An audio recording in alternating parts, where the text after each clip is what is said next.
Hey Hopkins, I am here to share with you the options for sharing documents and apps with groups of people. I have basically three ideas.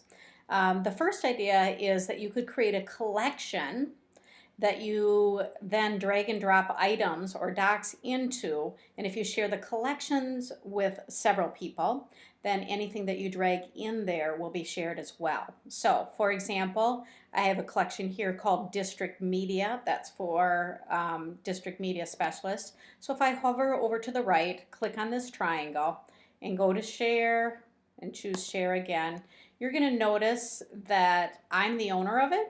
However, if I wanted to, I could add people who are media specialists to this. So for instance, I could type in Angie Endo and then tab. And I could do Victoria Wilson and I could do tab. And then I choose, of course, whether I want them to be editors or readers. And then I could share and save. So that is one option. And I think I'm going to not notify them, but I'll do that for you. Click OK. And of course, I would do that now for all the media specialists in the district.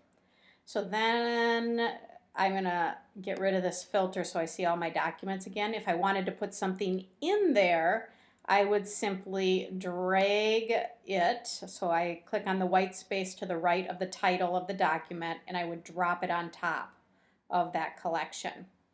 Oops, that's not the collection I was talking about. I was talking about district media. I drop it on top of there. All right, so I'm not going to actually do that. Now here's another idea. Let's say that I wanted to share this document right here with the district media specialist, but I didn't have collection set up.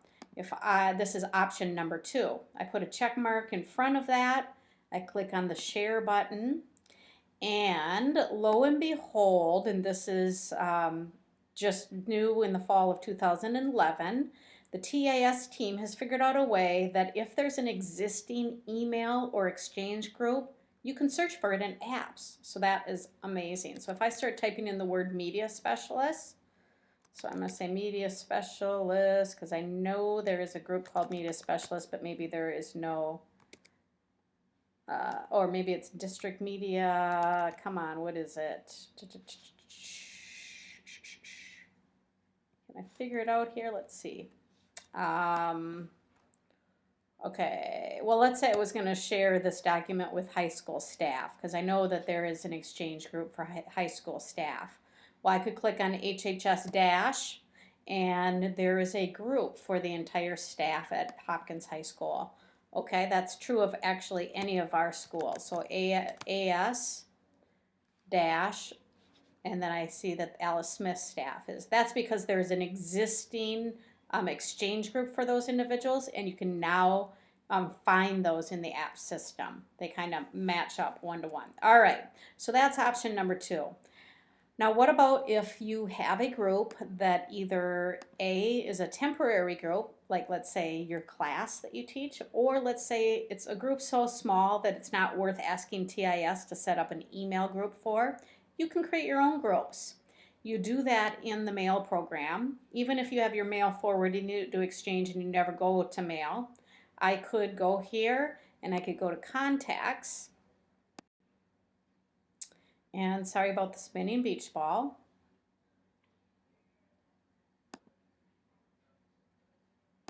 All right, and I could create a group in here. So what I'm going to want to do to create a group is, oh, where are the groups? I got to find out where the groups are. Oh, there it is. So I say new group, and I'm going to name this media specialist. And I click OK. And then what I'm going to do is I'm going to search for people who are media specialists. So I'm going to type in Endo, press return. There she is. I can put the domain context. Okay, so I'm going to click on in front of her and I'm going to add her to my media specialist group. And then I'm going to go up and I'm going to type in Mary Anderson. And there she is. I put a check mark in front of her. She's a media specialist. I'm gonna put her in the group. And then I'm gonna go to George Rhoda. So I'm gonna type him in. Oops, there he is. I'm going to add him to that group. So I can continue to do that, and I will establish a media specialist group. You can see that there's 3 people in it.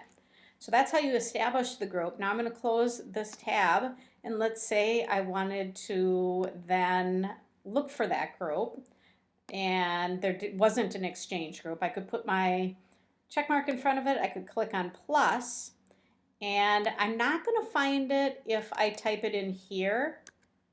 Okay, so that's not where you find it because it's in my personal contacts. So I say choose from contacts, and then I go under here, and my groups are listed, and then I can just say select all, and then with one false swoop, if I said that right, I can click share and save, and then I can share it quickly with a group over, and I can do that over and over again with that particular group. So that is how you work with groups.